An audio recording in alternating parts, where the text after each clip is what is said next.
Thank you for this wonderful possibility to actually also speak about the power of the startup community in tackling the refugee crisis in Europe. My name is Paula Schwarz, and I will be leading this fantastic panel today. I did not expect to be thrown into this topic. It happened a year ago that I brought together different investors, also from the VC scene, entrepreneurs, politicians, and scientists to develop solutions on what later became a mobile incubator for solutions to the refugee crisis, which is the Startup Boat. And I have been thrilled with what the startup community has actually contributed in seeing this phenomenon that we're experiencing with mass migration as an opportunity. And let me not bore you with my person. Now I would like to actually give our panelists the opportunity to speak a little bit about themselves. So Ehssan, who are you, what brings you here, and what are you doing at the moment? Hi, my name is Ehssan Dariani. I was born in 1980 in Iran, and my family and I moved to Berlin, Germany in 1986 during the Iran-Iraq war. I can remember nights when we were woken up to go to the ground floor because there were bombing alarm above Tehran.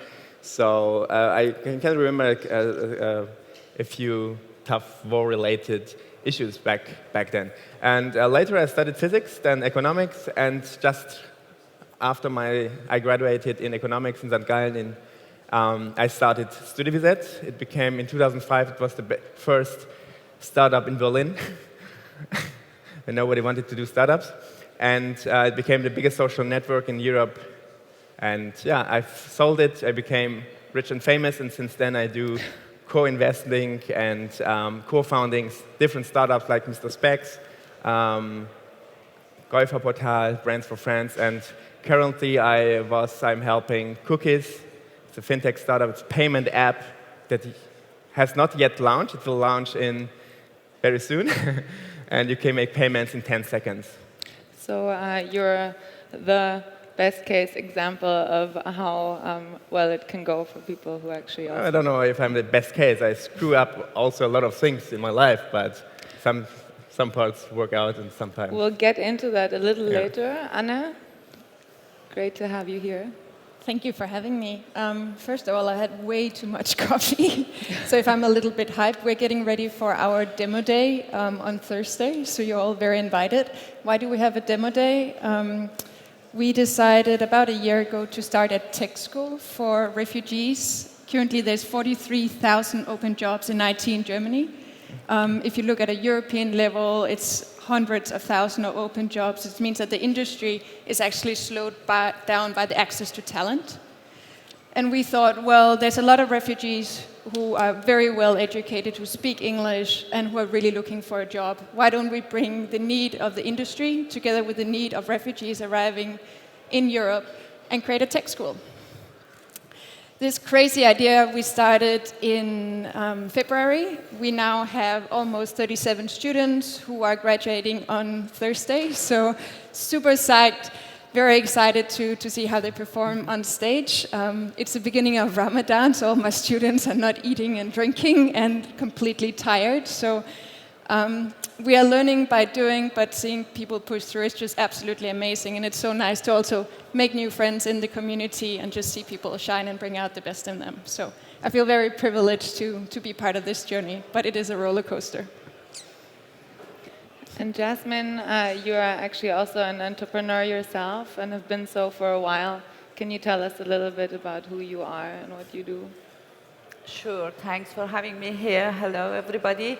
My name is Jasmin Taylor. I'm also Iranian, the same as Ehssan. So today we have 50% Iranian on stage. I never had that before. I came here when I was at the age of 17, so don't ask me how old I am now, because I'm not going to say that. So I came with 17 years old here. It was during the war between Iran and Iraq, and it was the situation back then so that I could see no future for myself in there. So I came, and my parents wanted to follow, but my father got very sick, and they stayed there.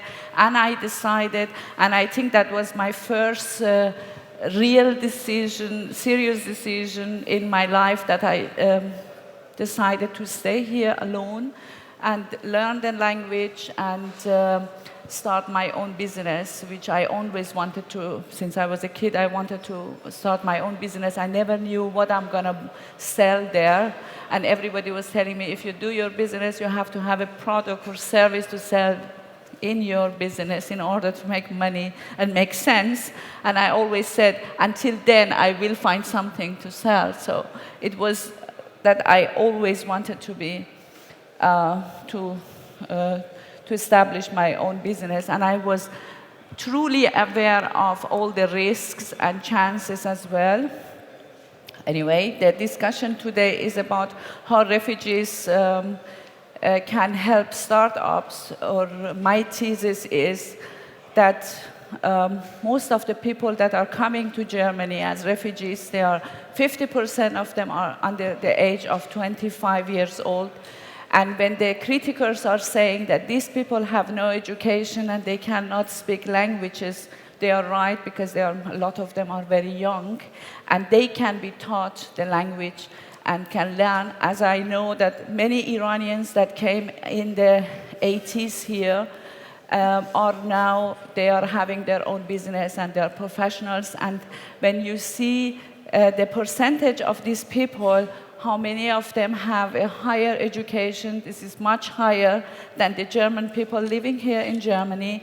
And every fourth of them has a job like doctor, dentist, or engineering, or also in the court. So my thesis is, yes, we need them, and there is out of the questions, because in a country that soon almost everybody is over 50 or 60, so we need young people come. And this is the best opportunity, and yeah, go for it.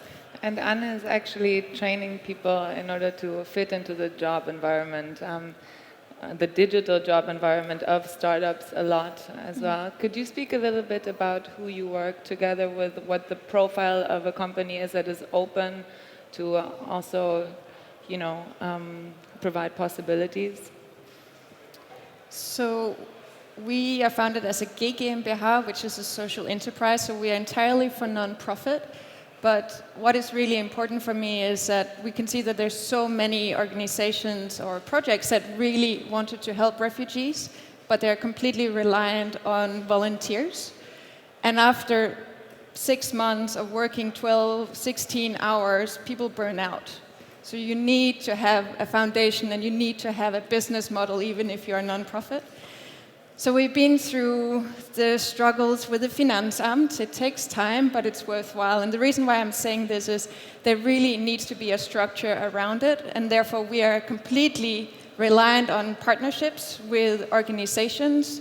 We haven't yet partnered with the government, because right now the government takes such a long time, the EU takes such a long time to give you the money needed to run an organization. And that is good. We are untested, so I completely understand why. But this is why we think that partnering with startups and partnering with organizations is actually where we can make the biggest difference in a really, really short period of time. So we've been working with Glückner & Co., a steel company that is going through massive digital transformation, that have really stepped up and shown leadership and say, we need talent, and we see the refugees and the newcomers coming here as a huge potential for getting access to talent. Let's invest in reskilling them so we get access to really, really inspiring people who are incredibly resilient and who don't just speak one language. Most of our students will probably in half a year be fluent in English, in German, in Arabic, hopefully also in Ruby on Rails. And this is a skill that is needed by everyone. So if there's any companies that are interested, please come up and talk to me afterwards, because we really want to partner up and make this a win-win. Now, I don't know if you would agree, but from what I saw in the Migration Hub, which is a co-working space for innovative solutions for the refugee crisis, is that we had a lot of startups coming in that were willing to take the risk, even if the legal situation was almost daily changing. This is where I personally felt it was amazing how the startup environment was, going that step forward before the traditional economy. And I would just like to know your thoughts about this as well. I think the mindset in the startup industry is, let's test it out, let's see if it flies, let's learn from it. And this is exactly what we need.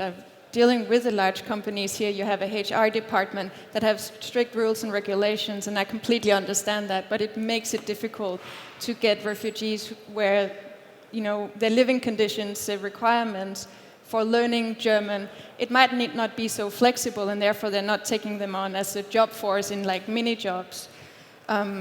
But what I would like to see both from startups and from companies is that if you are taking on an intern, you need to pay your interns, because if you hire a refugee and you think, oh, this is cheap labor and we're investing in this person, you're not making anyone a favor. The people who come here who have skills and want to contribute and also want to learn also need to get paid, because you can't live on the 106 euros that you're getting from the German state. So you need to have a minimum to just get by, and then you can scale up from there. So I would encourage people to take on the responsibility and look into the budgets to really make sure that if you do take on newcomers and jobs, and I highly encourage you to do so, please do also make sure to pay them. This is really, really important. Now, we also work together when it comes to giving people jobs through the Migration Hub network, which is the co-working space. So if you would like to reach out also to Anne and to myself, we would be very happy to speak to startups that are looking to employ people. Now, Ehssan, last but not least, for sure, we would like to hear your story as well. And please tell us where you came from and what actually motivated you to found your company. Yeah. In the beginning. Where I came from very simple conditions, not a rich family at all, and divorced parents, etc., etc. So this is something that drives entrepreneurship. So when your parents or your family is not based and integrated in the society, you have to make your own business. So that's why Americans ask themselves, hey, in small talks, what's your business? And not where are you employed or where do you work? So you have to build your own business. So when you look at migrants like in particular Chinese, Indian, Jewish, Iranian immigrants, you see that they are highly successful in entrepreneurship.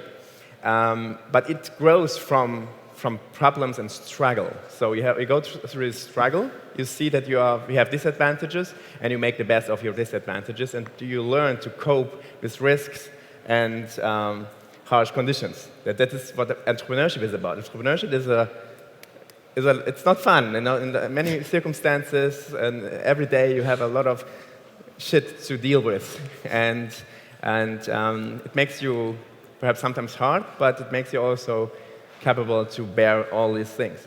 I would like to add some aspects or ideas that I have about refugees. I tried to, last year I helped a bit with refugees and some organizations that we have in Berlin. And what I see is that, first of all, we have to distinguish between refugees and refugees. I mean, there are real refugees, there are less real refugees. We have to see where are they from, why are they here.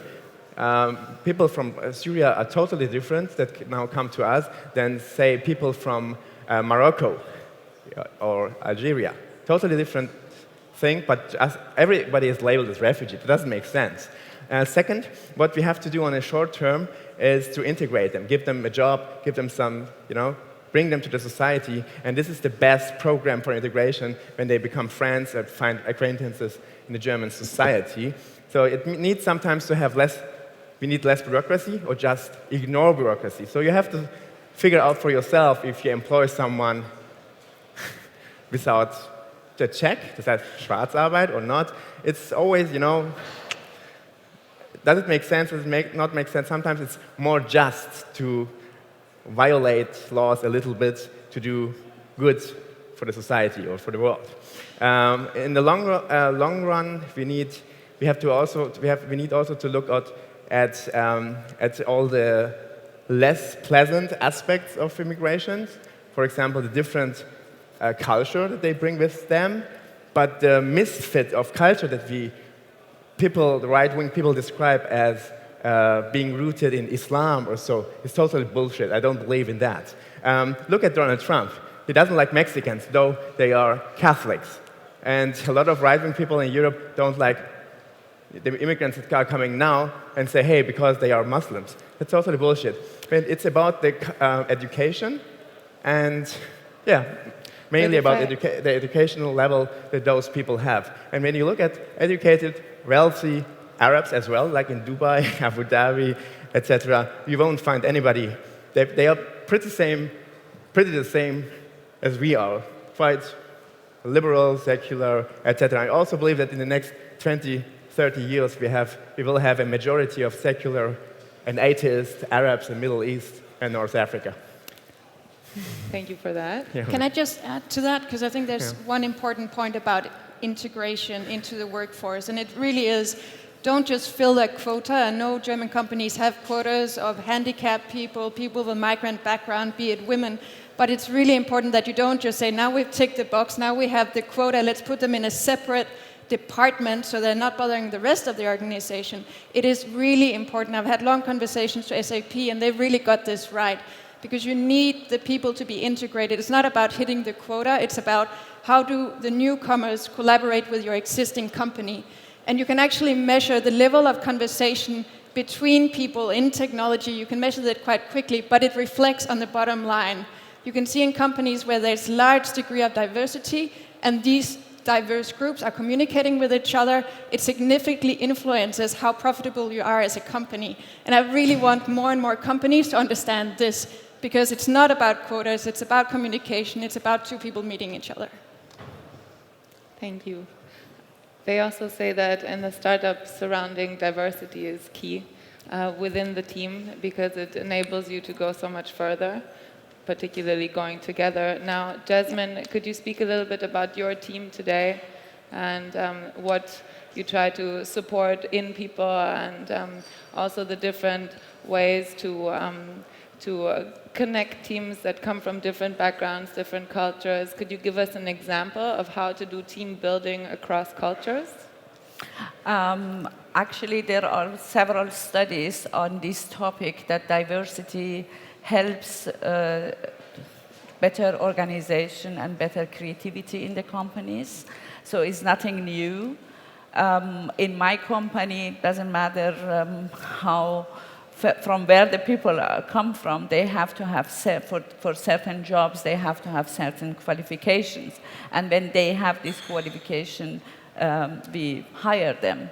That's what, with the refugees, I have experience, because I have made this project of, the name is SIS, Strong Independent Sisters, which I created in 2014, actually 1 year before that all the things happened, because this team was, people were coming, and they were not coming in the mass like last year, but the last years people were coming, and you could always read and see that are coming, and they would sit in their camps for months and sometimes for years without being able to even learn the German language. That was the situation. So I created this organization, and we picked up 15 ladies from different countries. They were from Egypt, Eritrea, Syria,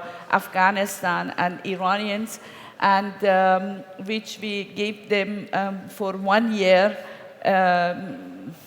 the education, that to learn the language, to learn the city that they are living, to learn the culture and history, because this is all parts of the integration.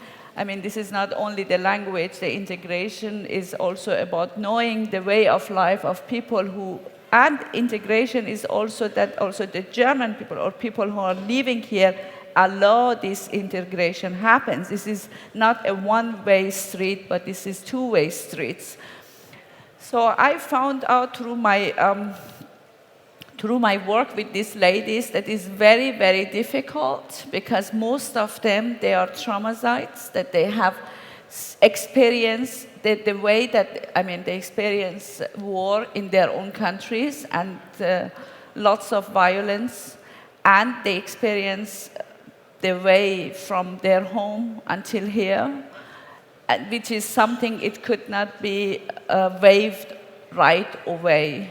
So they need a little longer than maybe the other people who are coming here to learn the language. According to studies, do you need 5 to 7 years to completely integrate these people into the society. And like every other thing, so you have like 10 people, 8 of them are average, 1 is top, 1 is flop. It's similar to the organizations as well. So as Ehssan said, there are refugees, and you cannot just put everybody together. For instance, I found out that for Afghan people, it's very important that their kids become good education. So that's why you can motivate them this way to learn the language. That you say, if you don't learn the language, you cannot see what your kids in the school is doing. So for each, and Syrian people, they're coming, most of them actually have good basis. So to take that for the companies, and I see that this is a big opportunity, but you have to have a lot of patience. It's not something that can happen from today to tomorrow. Just quickly before I hand over to Ehssan, there are actually studies also about the fact that if you try to enable someone to fill out a job application according to the German standards, usually the learning curve is obviously significantly lower than if you directly employ someone somewhere and try to integrate them also through the opportunity to work in a company. So this is what we see a lot in the Migration Hub, that people directly want to start doing something because they want to learn by doing rather than to fill out too many application forms. But people talk a lot about diversity, and diversity has a lot to do with tolerance. And they pretend to embrace diversity and be super tolerant. But when you look at the facts, it's not true. So perhaps Cookie is one of the good exceptions, because the two founders, one has a Jewish Russian background, the other founder has an Arabic Algerian background. I was the founding investor from Tehran, so that's why I call it the Peaceful Nuclear Middle East Program.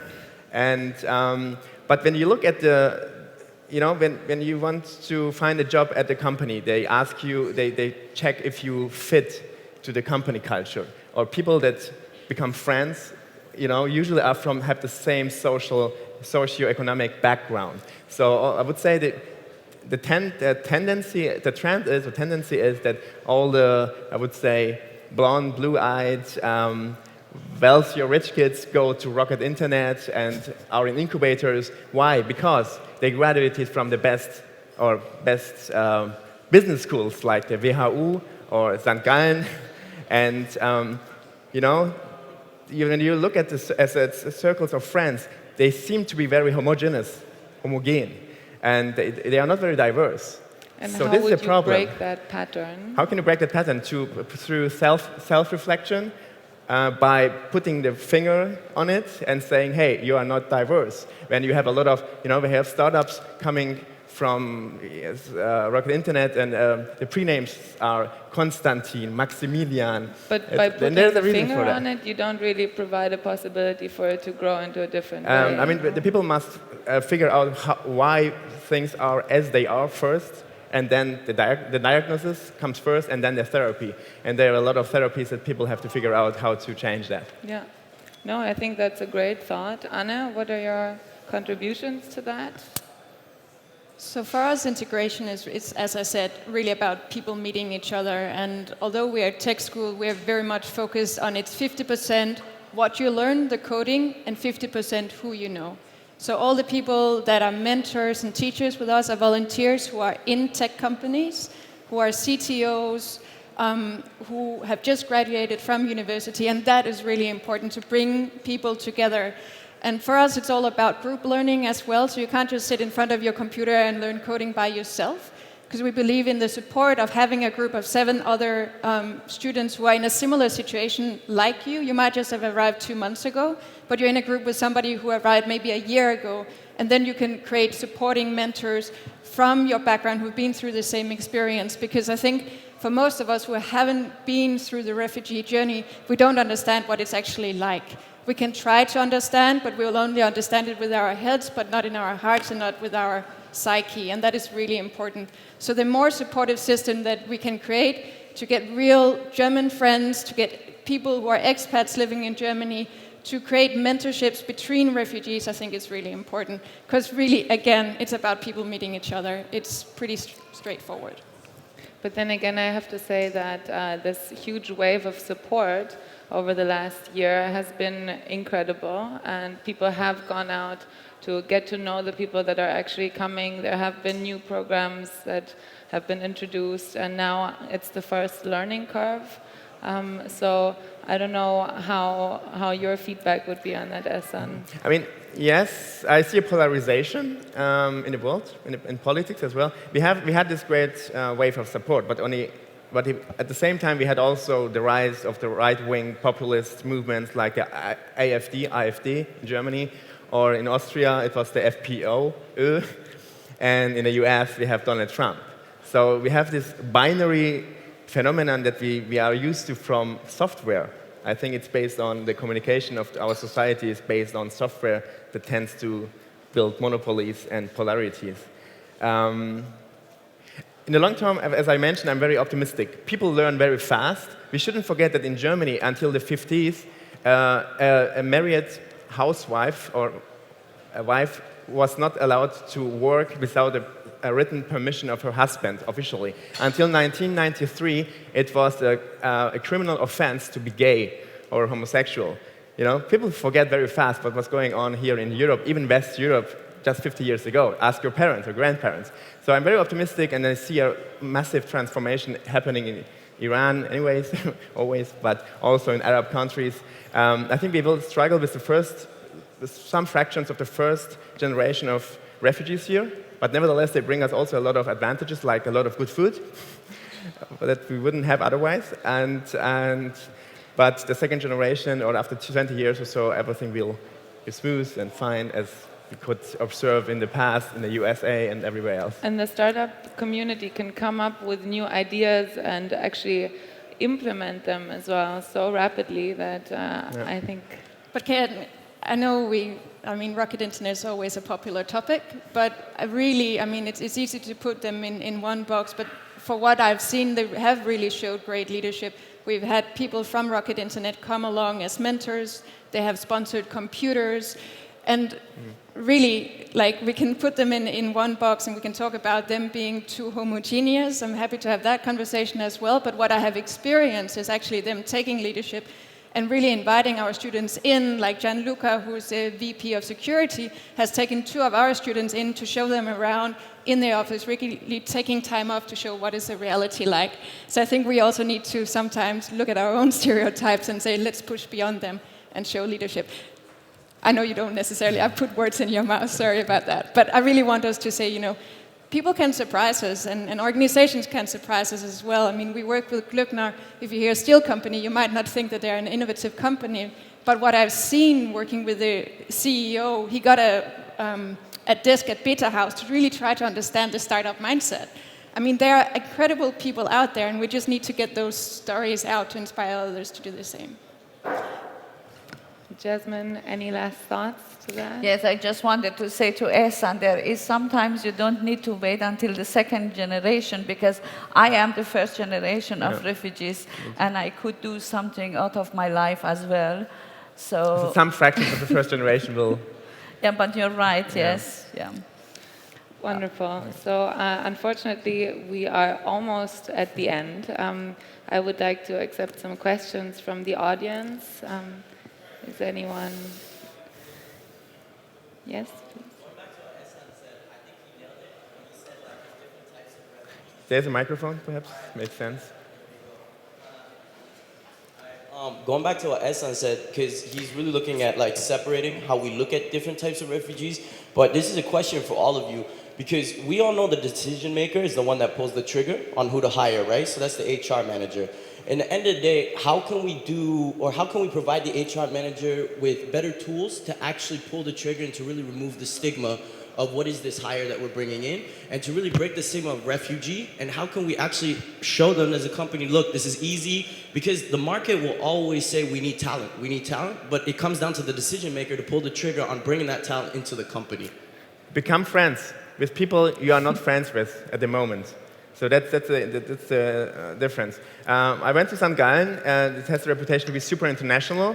But yes, you have this, I say rich kids, being super international by having always the same circle of friends in Saint-Tropez, in Paris, in New York, wherever they are. They pretend to be super international, but they are not at all, because they don't mix up with other social economic groups. But as soon as you have other friends from those kind of groups, you see, okay, there is tolerance, there is diversity, and automatically from this kind of circles, you will have founders and founding teams, and those founding teams, define the HR policies and so far and so far. So it's a cultural change that takes time, and we have to put the finger on it and say, hey, look at this, that doesn't make sense, and my take.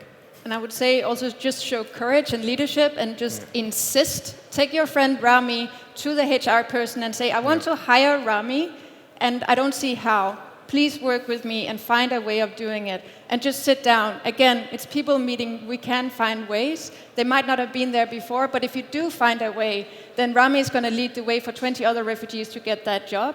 So take that on as a role and a responsibility, and then find a way. And there will be companies that have already found the way, so if you can learn from them, I think that would help. But it is difficult. It's also, if you show someone how capable a person is and that you're actually dealing with an individual who can contribute to the team, bring him in, get people to know him. This, for us, has been a great experience. One more question, and then we're wrapping up. Is there... No? No AfD supporter in the audience? No Donald Trump supporter? Peter Thiel? Well, all right. He supports Donald Trump. So who would like to give the closing remarks? I was just wondering, because, the startup scene, we're pretty much in a bubble, right? Like, we're well-educated, we're open-minded, we're relatively diverse. What do you think needs to change in order for the startup scene, the startup community becoming more diverse to influence the rest of the country? Like, not necessarily only like traditional industries, but also, let's say, the German mindset. How do you think that's gonna, because, it should be more normal to have a non-German surname. It should be more normal to not be blonde, blue-eyed. How do you think, what needs to change? Question to anyone interested. Jasmin, maybe you want to... I believe, I'm very optimistic, and I say still we have in Germany much better mindset than if we look at the rest of Europe. That doesn't mean that there is no room for optimizing things, but I think we are very much too critical with ourselves and the behaviors, which is correct so. If we are not critical, we cannot make the world better. But I'm not saying this is the optimal here, but I said the situation here is much, much better when you compare that to Austria, for instance, or to Hungary, to Poland, to a lot of other countries. But what we can do, I think each one of us have to start with itself before we go and want to change the world or the country. So I'm very much optimistic that in quite short time we will be even much more used to black hairs and weird surnames than now. I believe in grassroots movements, and it starts on your Facebook page. Start discussions on your Facebook page. And, we have an exponential development going on there. And when you convince 5 people, those 5 people convince other 5 people, and 10 degrees later, you have convinced 1 million people. And I would say there's this saying, deliver or die. There's also diversify or die. And if we can get that mindset into companies and say, if you don't take on this responsibility, if you don't have a diversified workforce, you're not going to become as innovative as you should be. You're not going to be as competitive. And if you really care about the bottom line, you need to start recruiting these people, because otherwise you are going to die as a company. Maybe not this year, maybe in 5 years' time. So we look forward to seeing the startup community generate a lot of new ideas to actually see migration as an opportunity, which it is. Thank you all for coming. Jasmin, Anne, Ehssan, thank you very much. Thank you, Paula. Thank you.